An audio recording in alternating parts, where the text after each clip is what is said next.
la!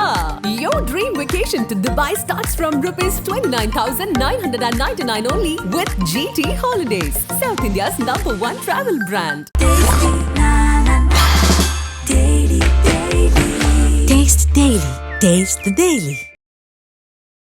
ஒரு ஆன்மீகவாதியாக இந்த நடந்து முடிந்த முத்தமிழ் முருகன் மாநாடு பத்தி உங்க கருத்து சொல்லுங்க. எப்படி நடந்து முடிஞ்சிருக்கு மாநாடு? உங்க கேள்வியில ஒரு சின்ன திருத்தம் செஞ்சுக்கணும். முத்தமிழ் கலைஞர் மாநாடுன்னு சொல்லிக்கலாம். அது முத்தமிழ் முருகர் மாநாடுங்கிறத நான் ஏத்துக்கிறேன். எந்த ஒரு இடத்துலயுமே முதல்வர் போட்டோவோ, அதாவது கலைஞர் போட்டோவோ, துறையினுடைய அமைச்சர் போட்டோவோ எங்கேயுமே பார்க்க முடியலையே. மண்டபத்துக்கு வெளியில, பந்தலுக்கு வெளியில வச்சிருந்ததை பாருங்க, விளம்பரம் கொடுத்ததுல பாருங்க.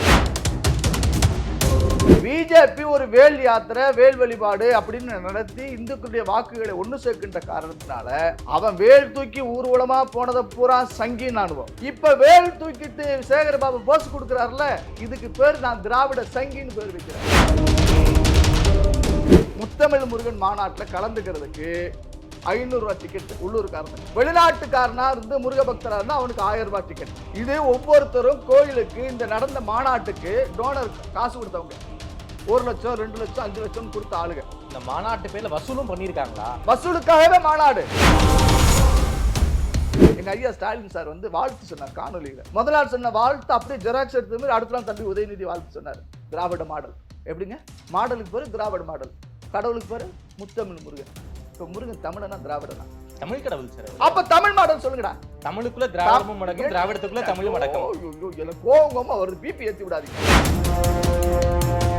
அனைத்து சாதி அர்ச்சகர் ஆகலாம் என்கின்ற ஆணையை பிறப்பித்த இந்த அரசு அதை பழனி கோவிலில் நடைமுறைப்படுத்தியதா இல்லையா? அனைத்து சாதியினரும் அர்ச்சகராகலாம் என்ற ஆணை பிறப்பித்த அரசு இந்த மாநாட்டு தொடக்கத்தில் வேல் வழிபாடு செய்தவர்கள் யார்? இந்த மாநாட்டு அழைப்புதலை முதலமைச்சர் ஸ்டாலின் வீட்டுக்கு கொண்டு போய் கொடுத்தது யார்? ஆதன் நியூஸ் நேயர்களுக்கு அன்பு வணக்கம். இன்று நம்மோடு இந்து தமிழர் கட்சி நிறுவன தலைவர் திருமிகு ராம ரவிக்குமார் வந்துள்ளார். வணக்கம் சார். வணக்கம் தாமரை. நலமா இருக்கீங்களா? நல்லா இருக்கு. மகிழ்ச்சி.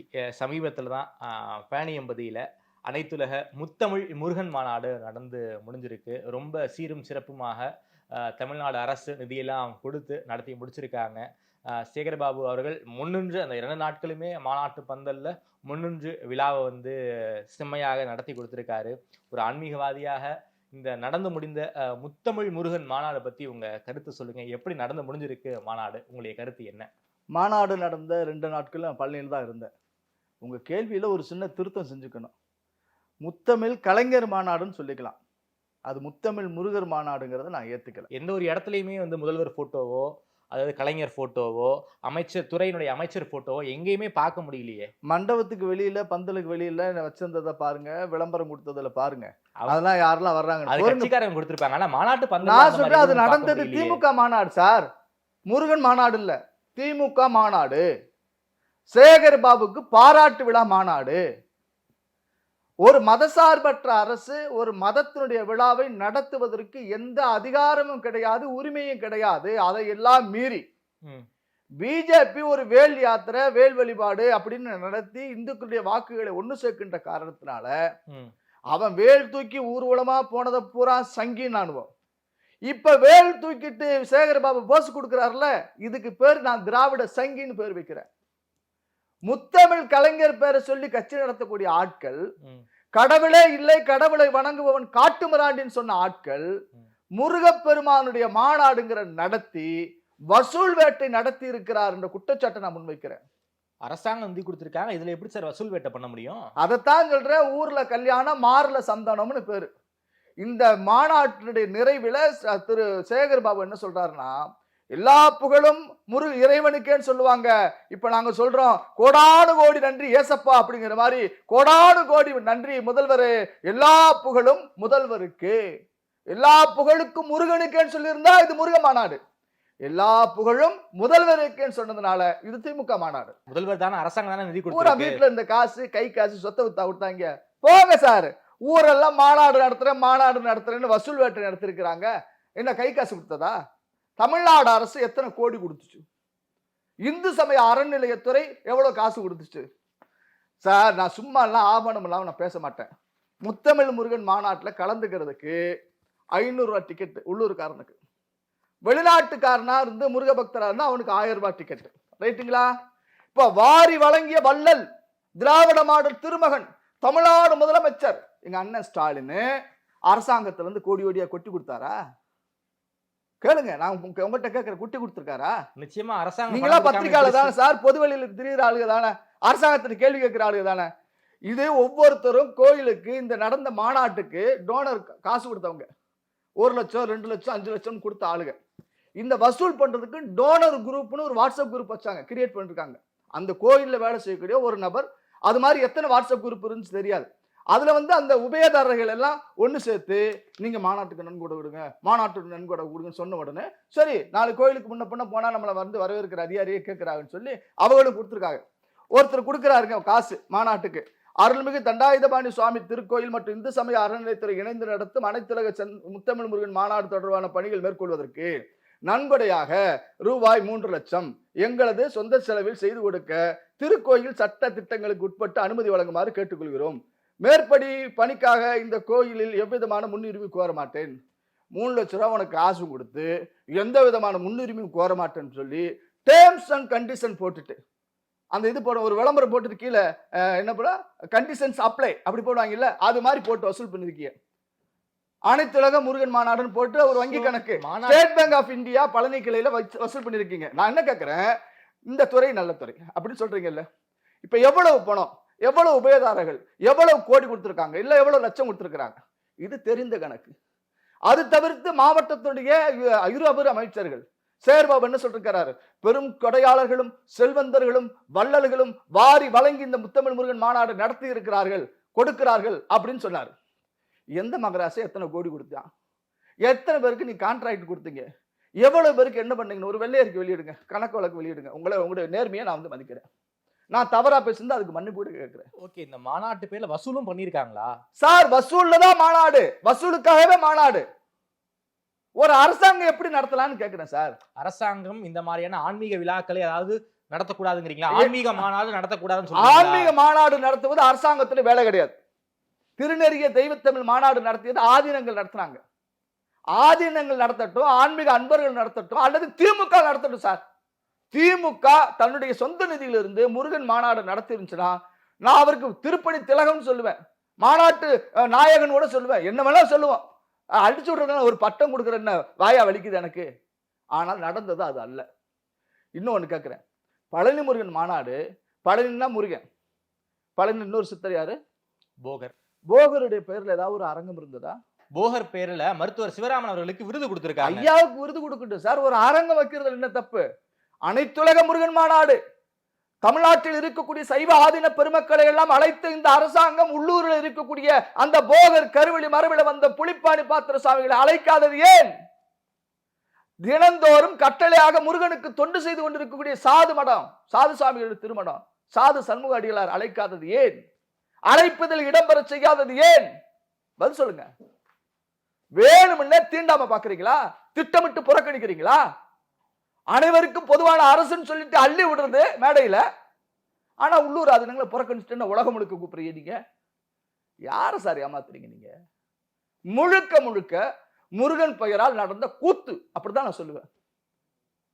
ஒரு மாநாடு எங்க முருகன் கட்சி தலைவரா? விழா, திருவிழா, பெருவிழா, அதுதான் எங்க மரபு. உற்சவம், மகோத்சவம், இது எங்க மரபு. மாநாடு திமுக மாநாடு, திருமுருக மாநாடுங்கிற பெயரில் நடந்த திமுக மாநாடு எங்களுக்கு உடன்பாடு. அந்த பிளாப் 2 லட்சம் பேர் கலந்து கொண்டார்கள். திமுக ஆதரவு பத்திரிகை ஒண்ணு போடுது, உள்ளூர்ல இருந்து 5000 பேர் வரல. முதல் நாள் 5000 பேர் வரல. சரி, அரசாங்கத்துடைய அத்தனை துறைகளையும் நீங்க பயன்படுத்தி, ஆட்சியர் தொடங்கி இருக்கக்கூடிய எல்லா துறைகளையும் பயன்படுத்தி 10 முறை பவனி வந்து மாநாட பார்வையிட்டு நீங்க 5000 பேர் 10,000 பேர் திரட்ட முடியல. இது மாநாடா? ஒரு திமுக பொதுக்கூட்டம் மட்டும் வந்துருவான் சார். பாத யாத்திரையா வரக்கூடிய எங்க முருக பக்தர் ஒரு பங்கெடுத்தாங்க. காவடி தூக்கி வரக்கூடிய அந்த முருக பக்தர் பங்கெடுத்தாங்களா? எங்க காரைக்குடி காவடியிலிருந்து அந்த அன்பர்கள் வந்தாங்களா? இல்ல எடப்பாடியிலிருந்து வரக்கூடிய அந்த காவடி குழுக்களை சார்ந்தவர் வந்தார்களா? கொங்கு தேசத்திலிருந்து காவடி தூக்கி கொண்டு வேல் தூக்கி வரக்கூடிய அந்த பக்தர்கள் வந்தாங்களா? இது உங்க கட்சிக்காரனுக்கு கரையில்லாத வேட்டியை கட்டிட்டு கூப்பிட்டுக்கிட்டிய. அதுதான் நீங்க சொல்லுங்க. காவடி ஆட்டம் ஏதாவது இருந்துச்சா? தாரதப்பட்ட இசைக்கு ஏதாவது மாநாட்டுக்கு குழுக்கள் வந்ததா? திருப்புகள் பாடினாங்க. திருப்புகள் பாடட்டும் சார், திருப்புகழ் பாடத்தை வரவேற்கிறேன். சஷ்டி பெருவிழா பாடுனாங்க, வரவேற்கிறேன். அங்க திருக்குறள் தானே பாட முடியும், திருக்குறான ஓத முடியும். திருப்புகழ் தான் சார் பாட முடியும், திருக்குறான் ஓத முடியாது. அங்க அல்லேலியா சொல்ல முடியாது, அரோகரா தான் சொல்லி ஆகணும். என்னமா திருப்புகழும் பாடினாங்கன்னு போனா போதுன்னு சொல்றீங்க. திருப்புகழ் அதுல ஒரு அரசியல் பேசினா தெரியுமா? சுகிசிவம். இந்த சுகிசிவம் ஆரம்பத்தில் நான் எதிர்த்துக்கிட்டு இருக்கேன். அந்த குழுவுல இடம் பெற்றதே தப்புன்னு சொன்னேன். அதுல தன்னுடைய வக்கர புத்திய, திமுக ஜால்ரா புத்திய காமிக்கிறார். என்ன சொல்றாருன்னா, அவர் சொல்லிட்டு தெளிவாக சொல்றார், நான் பேசுவதில் எப்பொழுதும் இன்னொரு பொருளும் இருக்கும் அப்படின்னு சொல்லிட்டு. ஈசான சிவாச்சாரியார் என்ற பெருமகன் இருந்தார். அவர் வாரியார் சாமிகளுக்கு சிவதீட்சை கொடுத்தவர். அவர் காசிக்கு செல்வதாக இருந்தார். அதற்கு முன்பாக பழனிக்கு செல்ல வேண்டும், பழனி ஆண்டவனை தரிசிக்க வேண்டும் என்று வந்தார். அப்பொழுது பழனி திருப்புகளில் வரக்கூடிய ஒரு வார்த்தையை சொல்லுகிறார். என்ன சொல்றாருன்னா, காசியை மீறிய பழனி என்று திருப்புகள்ல ஒரு வரி வருது. இதை சொன்ன உடனேயே, இதை கேட்ட உடனேயே, நான் அங்கே போகவில்லை, பழனியை உயிர்த்தலமாக வைத்து நான் இங்கே இருந்து கொள்கிறேன் என்று சொல்லிவிட்டு காசியை மீறிய பழனி. இது ஒரு சிலருக்குத்தான் புரியும். நான் எப்பொழுது பேசினாலும் அதுல இருபொருள் படும். என்ன சொல்ல வர்றாருன்னா, அந்த மனுஷன் காசியில தமிழ்ச்சங்கம் நடத்துனீங்கல்ல, அதை விட மீறிய தமிழ்ச்சங்கம் எது? பழனி அப்படிங்கிறாரு. அப்படியே மோடிக்கு எதிர்ப்பா தன்னுடைய சுய அரிப்பை தீர்த்துக்கிறார். அப்படியே சேகர் பாபா குளிர வைக்கிறார். திருப்புகள்ல போய் திமுக காரன் காசி தமிழ் சங்கமத்தை இணைச்சு பேசுறான். இது நியாயமா சார்? சுகிசிவம் பேசினார்ல, அப்ப நான் எது பேசினாலும் இரண்டு பொருள் போடும் பேசுவேன்னு சொன்னா, அப்ப ஏற்கனவே பழனியில் இருப்பது முருகன் அல்ல போகர் என்று சொல்லியதுல இவன் சுயநனவோடு தான் அந்த ஆள் பேசிருக்காரு. வேணும் தானே பேசிருக்கிறாரு. பழனி கோயில் என்பது ஆகம கோயில் அல்ல, சித்தர் கோயில். இங்கே ஆகமம் கிடையாது, கொடிமரம் இல்ல அப்படின்னு சொன்னது திட்டமிட்டு பேசினதானே. சும்மா அப்படியெல்லாம் பேசின ஒரு நபரை கூப்பிட்டு வந்துச்சு அந்த மேடையில, நீங்க பேசியது தப்புன்னு யாராவது பேசுனீங்களா? மேடையில உட்கார வைக்கலாம் அந்த மனுஷனை, சுகிசிவத்தை. சொல்லுங்க சார், இது என்ன நியாயம்? அப்ப உன்னுடைய ஊதுகுழல், உன்னுடைய எண்ணத்தை உதடு வழியா பேசக்கூடிய ஒரு நபர் சுகிசிவம். அப்படித்தான் நான் பேச வேண்டியிருக்கோம். அதே போல அந்த மாநாட்டில் ஏகப்பட்ட தீர்மானங்கள்லாம் நிறைவேற்றி இருக்காங்க. அதுவுமே ஒரு மிகப்பெரிய சர்ச்சை பொருளாக மாறி இருக்கு. அறநிலையத்துறை நடத்தக்கூடிய கல்வி நிலையங்களில் படிக்கக்கூடிய மாணவ மாணவிகளை வச்சு கந்தசஷ்டி பாராயணம் பண்ணுவோம். அதே போல அவங்களுக்கு பக்தி இலக்கியங்களை வச்சு ஒரு போட்டிகள் நடத்துவோம், பேச்சு போட்டி, கவிதை போட்டி, அது மாதிரி போட்டிகள் நடத்துவோம் அப்படின்னு சொல்லியிருக்காங்க. ஸோ இதை மையமாக வச்சு விடுதலை சிறுத்தை கட்சியை சேர்ந்த ரவிக்குமார் எம்பி அவர்கள், அதே போல சிபிஎம் கட்சியை சார்ந்தவர்கள் எல்லாருமே என்ன சொல்றாங்கன்னா, கல்வியை காவி மையமாக்குறாங்க, கல்வியில மதத்தை புகுத்தக்கூடாது அப்படிங்கிற கருத்தை சொல்லியிருக்காங்க. நீங்க எப்படி பாக்குறீங்க இந்த கருத்தை?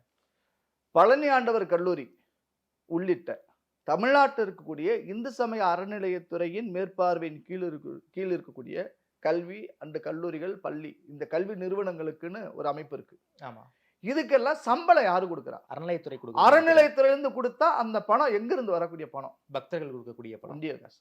அப்ப இறைவன் பெயரால் பக்தர்களுக்கு கொடுக்கக்கூடிய அந்த காணிக்க பணத்தை எடுத்து ஆண்டவன் பெயரால், பழனி ஆண்டவன் பெயரால் நடக்கக்கூடிய கல்வி நிறுவனத்திற்கு சம்பளம் போடுகின்ற பொழுது, பழனி ஆண்டவருடைய புகழை பரப்ப, முருக பக்தியை பரப்ப, சிவபக்தியை பரப்ப ஒரு கந்தசஷ்டி கவசம் பாராயணமோ அல்லது திருப்புகளோ அல்லது சிவபுராணமோ பாடுனா என்ன தப்பு?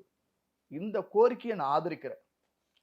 அதே தருணத்துல அண்ணன் விடுதலை சிறுத்தை கட்சியை சார்ந்த எம்பி ரவிக்குமார் அவர்களிடம் கேட்கிறேன், ஒரு மதசார்பற்ற அரசு, தமிழ்நாடு அரசாங்கம் நடத்தக்கூடிய பள்ளி கல்லூரிகளில் பெரியார் 1000 வினா விடை போட்டி நடத்தினீங்களே, அன்னைக்கு நாத்திக சித்தாந்தம் கொண்ட கடவுள் மறுப்புவாதியான ஈவேரா பெயரால ஏண்டா இந்த வினாவிட நடத்துறேன்னு சொல்லி இந்த விடுதலை சிறுத்தை ரவிக்குமார் கேள்வி கேட்டிருப்பாரா?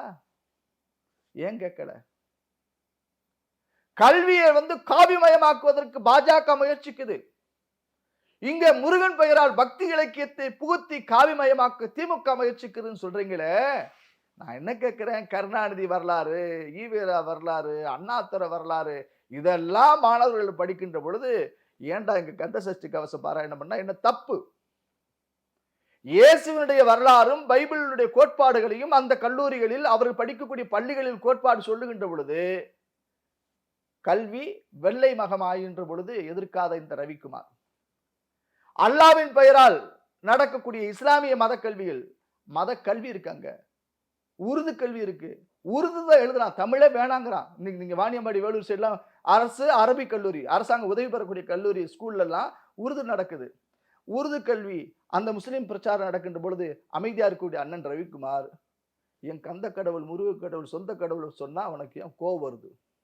சரி, உங்க பாஷைக்கு வர்றேன், உங்க வழிக்கு வர்றேன். மதசார்பற்ற அரசுனா நடத்தக்கூடாதுல்ல? அப்ப எல்லா மதத்தையும் நீங்க நிர்வகிக்கும்போது எங்களை நிர்வகிச்சுட்டு போ.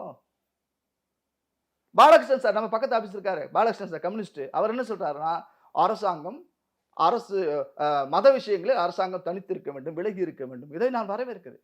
கம்யூனிஸ்ட் கருத்தை நான் வரவேற்கிறேன். வீரமணி இதை தான் சொல்றாரு. இந்து சமய அறநிலையத்துடைய வேலை கோயிலை நிர்வாகம் செய்வதுதான், வழிபாட்டு விஷயங்களுக்குள்ளெல்லாம் போகக்கூடாது, மதம் பரப்ப வேலையை செய்ய இதையா நாங்கள் சொல்லிக்கிட்டு இருக்கோம். நான் ரொம்ப சந்தோஷமா பார்க்கிறேன். இந்த மாநாடு நடத்திய பிறகு நாங்கள் பேசிய கருத்துக்களை பூரா இவங்க பேசிட்டாங்க. வீரமணி பேசுறாரு, இவங்க பேசுறாரு. அரசாங்கம் மத விஷயங்களில் மத வழிபாட்டு தலங்களில் விலகி இருக்க வேண்டும். இந்த வீரமணி கருத்தை ஆதரிக்கிறேன். நீ மசூதிய எப்படி அவன்கிட்ட கொடுத்துட்டு விலகி நிற்கிறியோ, சர்ச்சை பாதிரியார்ட்ட கொடுத்துட்டு எப்படி விலகி நிற்கிறியோ, எங்க இந்து கோயில எங்கள்கிட்ட கொடுத்துட்டு விலகி நில்லு. கடைசியில் அங்க வந்து நிக்கிறீங்களே சார். மதம் அப்படித்தான் சார், மதசார்பற்ற அரசு தானே சார். விலகி நிக்கணுமா கூடாதா? விலகி நின்னா என்ன தப்பு?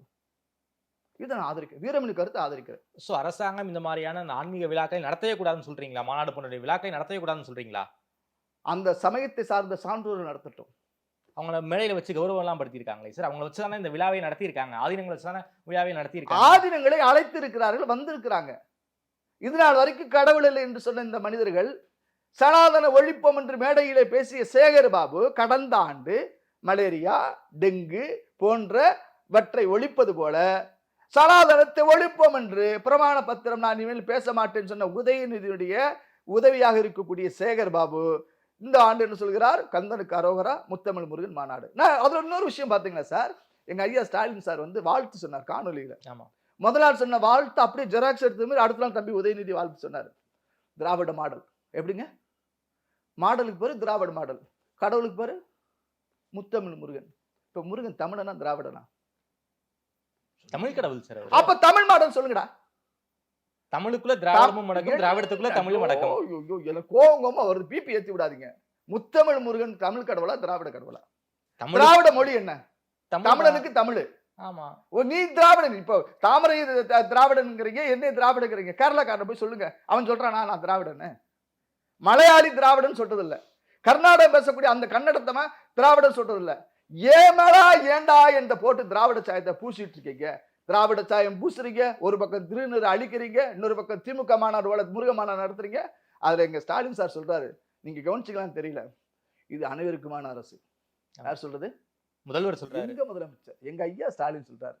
சொல்லிட்டு அதுல நுட்பமா ஒரு வார்த்தை போட்டார், கருவறை தீண்டாமையை ஒழித்த அரசு. எந்த அரசு? திமுக அரசு. திராவிட மாடல் திமுக இல்ல, திராவிட மாடல் அரசு. கருவறை தீண்டாமை இருக்குங்கிற குற்றச்சாட்டு சொல்றது.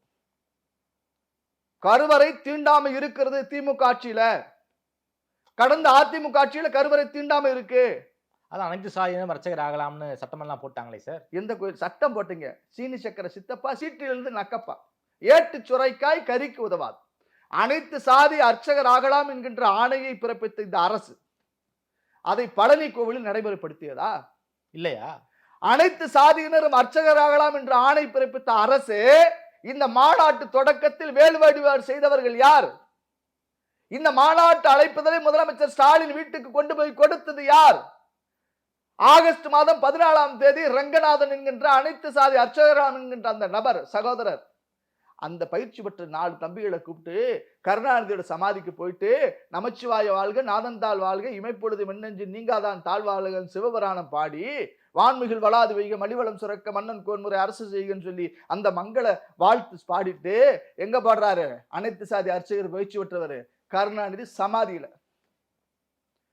பழனி ஆண்டவன் கோயில் பூசாரி ஸ்டாலின் வீட்டுல. இது திராவிட மாடல் தீண்டாமை. பழனி புரட்சி. நான் கருவறை தீண்டாமை இல்லைன்னு சொன்னா பழனி கோவிலில் ஏற்கனவே பூசை செய்திட்ட பண்டாரங்களுக்கு, எங்கள் ஞான பண்டாரம், எங்கள் பழனி ஆண்டவன் பண்டாரத்திற்கு பூசை செய்த பண்டார மடபினருக்கு கோயிலை நாங்க கொடுத்துட்டோம்னு ஒரு தீர்மானம் போட்டு இந்த புரட்சி பண்ணிட்டேன்னா உன்னை வாழ்த்திருப்பேன். நீயே பிராமணன் கூடாது பாப்பான் கூடாதுன்னு சொல்லிட்டு பாப்பானுடைய காலில் விழுந்து கிடக்குறிய. இந்த இரட்டை நிலைப்பாடு தான் தப்புங்கிறேன் நான். கருவறை தின்னாம ஒளியலங்கிறீங்களா? இருக்கு சார், இருக்கு. இல்லன்னு சொல்லுங்க. அதான் பல இடங்கள்ல வந்து அனைத்து சார் பழனி கோயிலே அனைத்து சாரி அர்ச்சகர் பயிற்சி இருக்கு சார். சரி, அங்க பயிற்சி பெற்ற ஒருத்தனை இந்த திமுக அரசு நாளைக்கு தலைமை அர்ச்சகரை நியமிக்க சொல்லுங்க. நினைக்க மாட்டாங்களா என்ன? நியமிக்கலையே, எங்க நியமிச்சிருக்கீங்க? இதை நீங்க ஆதரிக்கிறீங்க. அனைத்து சாதியினம் அர்ச்சகர் ஆகலாம் திட்டத்தை நீங்க ஆதரிக்கிறீங்களா? சார் நீங்க வந்து பயிற்சி கொடுப்போம், ஆனா நியமிக்க மாட்டோம். போஸ்டிங் போட மாட்டாங்களா? ஆமா.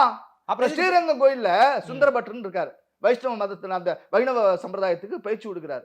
பெண்களுக்கு எல்லாம் பயிற்சி கொடுக்கிறார். பெண்கள் சுடிதார் போட்டு யாகம் பண்ணலாம்னு சொல்லி கொடுக்கிறார். பூர்ணாகுதி பண்ணுங்கிறார் வைணவ சம்பிரதாயத்தின்படி. எல்லாமே அவங்களுடைய வெப்சைட்ல இருக்கு, நீங்க பாருங்க. சரி, இங்கிட்டு எங்க ஐயா பிள்ளையார் வெட்டி ஐயா, இங்கிட்டு எங்க ராஜா பட்டர் ஐயா உள்ளிட்ட எல்லாரும் என்ன பண்றாங்க, பயிற்சி கொடுக்குறாங்க மாணவர்களுக்கு. ஆனா நியமனம் செய்யற போது எத்தனை கோயில் நியமனம் பண்ணிருக்கீங்க? நியமனமே செய்யலையா? எங்க ஒரு விளக்கம் கொடுங்களேன். எங்க விளக்கு எங்கயாவது தலைமையில அப்படின்னா எதுக்கு பயிற்சி கொடுக்கணும்? அதைத்தான் கேட்கிறேன். சார் எங்க சேகர் பாபு அனைத்து சாதி அர்ச்சகர் பயிற்சி பெற்றிருக்காங்களே சார், எத்தனை பேர்ட்ட விபதி வாங்கியிருக்கிறார்? எனக்கு அவருக்கு பர்சனலா எதுவுமே கிடையாது. அவர் செய்யக்கூடிய கொள்கை ரீதியான சித்தாந்த ரீதியான விஷயத்தை நான் எதிர்க்கிறேன். அவர் எங்க அண்ணன் தான், மதிப்பு மிக்கவர் தான். ஏன்னா சாமியார் கூட சரண்டர் ஆன பிறகு நான் மட்டும் எழுத்து பேசணும்.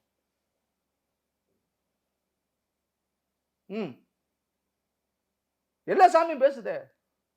இதே எங்க மதுரை சன்னிதானா, அவர் கூட தான் கஞ்சனூர் கோயிலுக்கு போயிருந்தேன்.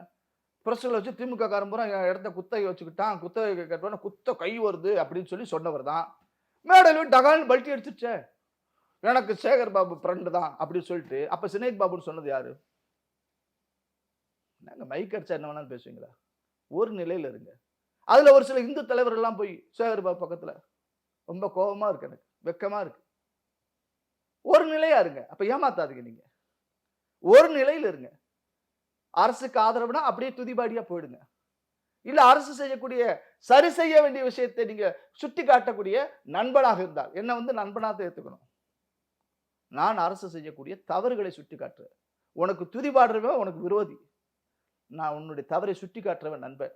அந்த அடிப்படையில இந்த அரசாங்கம் எடுத்துக்கணும். நான் சொல்லக்கூடிய விஷயத்த நீங்க பண்ணலையே, தீண்டாம இருக்குன்னு தான் சொல்றேன், செயல்முறை ஒன்றும் படுத்தலைன்னு சொல்றேன். எத்தனை பேர்ட்ட வாங்கியிருக்கீங்க சார்? நீங்க மாநாட்டில் அனைத்து சாதி அர்ச்சகர் எங்க சார் வச்சீங்க? எங்க வச்சீங்களா? பார்க்க முடியல. அப்புறம் என்ன உங்களுக்கு திராவிட மாடல் சாதனை? இது அவன் பெருசா பேசக்கூடிய சத்தியவேல் முருகனும் சுகி சிவமும் யாருக்கு மாவட்ட செயலாளர் பேர் கலந்துக்கிறாங்க. இதுல சாமியார்கள் அப்படி கலந்துக்கிறாங்க சார். அப்படியே சேகர் பாபு ஆற தழுவி கட்டி எடுத்து போய் காவியும் இந்த கருப்பு சிவப்பு ஒண்ணு சேரலாமா? ஒரு மடத்துடைய சம்பிரதாயம் எங்க இருக்கு? மரபை மீறி இருக்கிறார்கள் சார். கட்சிக்காரன் போட்டோம், நகர செயலாளர், வட்ட செயலாளர், ஒன்றிய செயலாளர் மாதிரி போட்டோம். நீங்கள் ஆதீன கர்த்தர்கள், எங்க மதத்துடைய வழிகாட்டிகள். அந்த மேடையில பேசி ஒரு நபர் கூட, ஒரு பெரியவங்க கூட, ஒரு ஆதீனங்கள் கூட இந்த சுகிசிவம் பேசியது தவறுன்னு சொல்லலையே. நான் வருத்தத்தோடு பதிவு செய்யறேன். எல்லா பெரியவங்களும் எனக்கு மதிப்புக்குரியவங்க தான். அப்ப என்னங்க அது? அப்ப சமயத்தை ஒருத்தன் விமர்சிச்சு பேசலாம், அவங்க கூட மேடையில சமபங்கா உட்காருவோம்னா நியாயமா? ஒரு எளிய பக்தனுடைய வேட்கையை என்னுடைய வேதனையை நான் பகிர்ந்துக்கிறேன். தப்பு இல்லையா அது? இன்னொன்னு கேட்கிறேன். நீங்க சேகர் பாபு சார் சொல்றாரு, அடுத்து அம்மன் மாநாடு நடத்த போறோம், அடுத்து சிவன் மாநாடு நடத்த போறோம் சொல்றாரு. எப்ப இவங்க யாரு கட்சி தலைவர் கிடையாது, சாமி வரும் கட்சி தலைவர் கிடையாது. புரிஞ்சுக்கோங்க. மாநாடு திமுக ஆன்மீக பிரிவுன்னு ஒன்று உருவாக்கி அதுக்கு வேணா சுகி சிவத்தை தலைவராக்கி எங்க சகோதரி அம்மா இந்த தேசம் அங்கே இருக்க அம்மா இருக்கால, அந்த அம்மாவெல்லாம் நீங்க பொறுப்புல போட்டு எல்லாரும் நடத்துங்க, நானும் வரவேற்கிறேன். இது ஒரு தப்புங்க. ஆண்டவன் பெயரால் அரசாங்கம் மாநாடு நடத்துவது தவறு. இந்த 3 ஆண்டுகள்ல கிட்டத்தட்ட 2000 கோயில்களுக்கு கும்பாபிஷேகம் பண்ண போறாங்க திமுக அரசு. எப்படி பாக்குறீங்க? 2000வது கும்பாபிஷேகமாக மாயவரத்தில் இருக்கக்கூடிய பரசலூர் வீரட்டேஸ்வரர் கோயிலுக்கு கும்பாபிஷேகம் பண்ண போறாங்க. இதை நீங்க எப்படி பாக்குறீங்க? ஐயா, இந்து சமய அறநிலையத்தினுடைய திருப்பணி என்பது நான் பல நேர்காணல் சொல்லியிருக்கிறேன், உபயதார திருப்பணி தான், டோனர் ஒர்க்கு தான். தம்பி தாமரை வந்து ஒரு உபயதாரர். அப்படி ஒரு கோயிலை நான் கட்டி கொடுக்கிறேன்னு சொன்னா நீங்க ஒரு பெரும் தொழிலதிபரா இருக்கலாம், உங்களுக்கு திருப்பணி வேந்தர்லாம் நாங்க பட்டம் கொடுப்போம். திருப்பணி செம்மல், திருப்பணி வேந்தர் அப்படியெல்லாம் ஏதாவது ஒரு பட்டம் தானே, ஒரு ஃப்ரேம் பண்ணி கொடுக்கல, என்ன குறைஞ்சிட போறோம்? ஒரு சால்வோ, ஒரு மாலை, ஒரு பரிவட்டம் முடிஞ்சு வச்சு.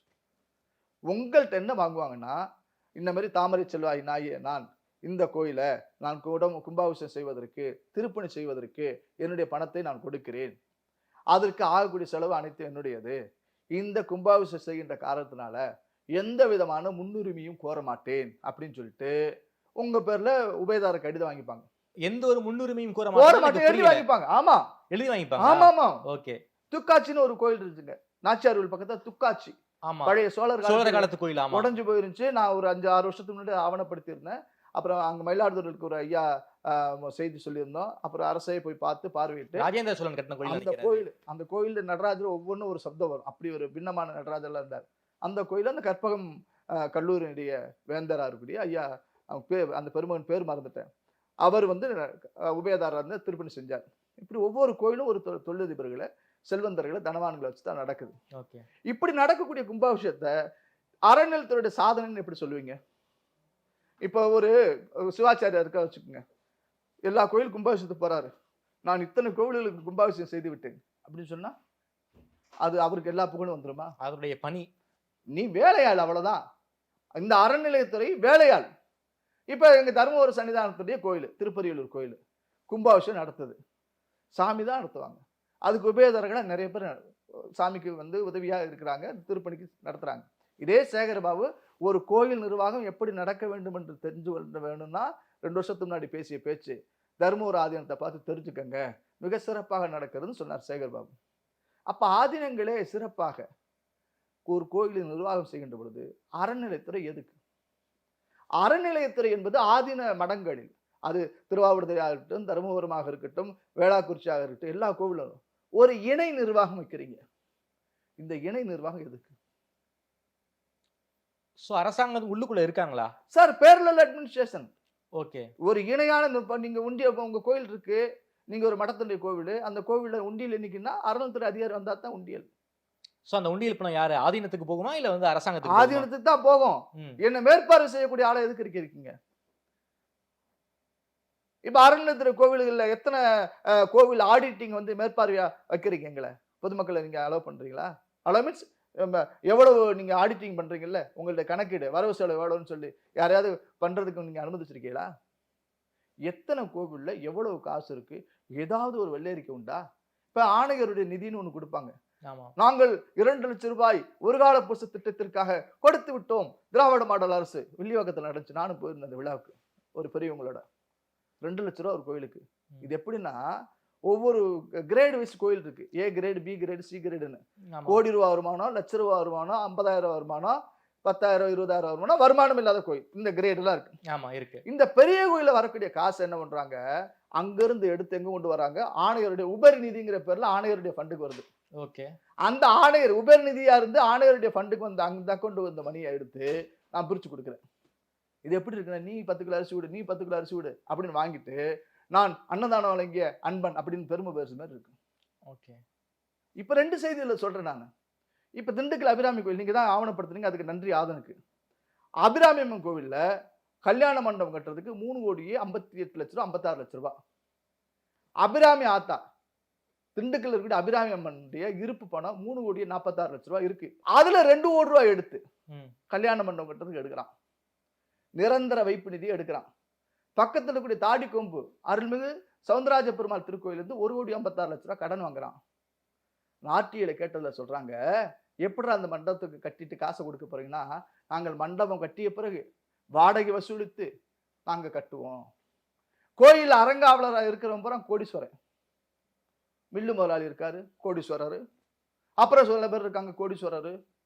மில்லு முதலாளி உள்ளிட்ட அரங்காவலர் குழுவில் இருக்கக்கூடிய ஒரு நபரும் கல்யாண மண்டபம் கட்டுவதற்கு காசு கொடுப்பதில்லை.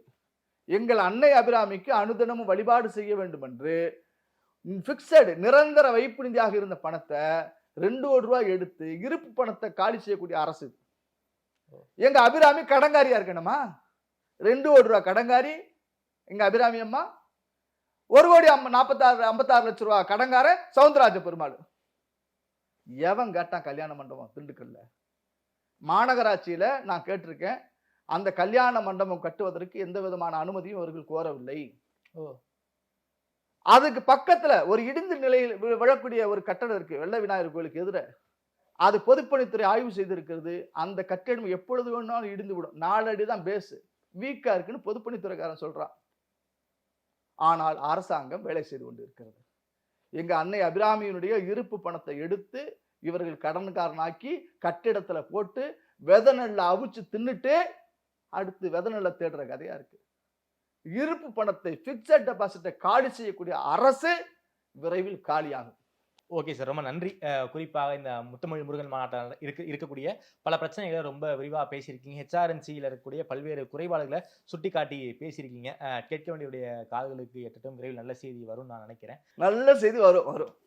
நேரம் கொடுத்து பேசியமைக்கு நன்றி ராமரவிங்கார் சார். நன்றியா.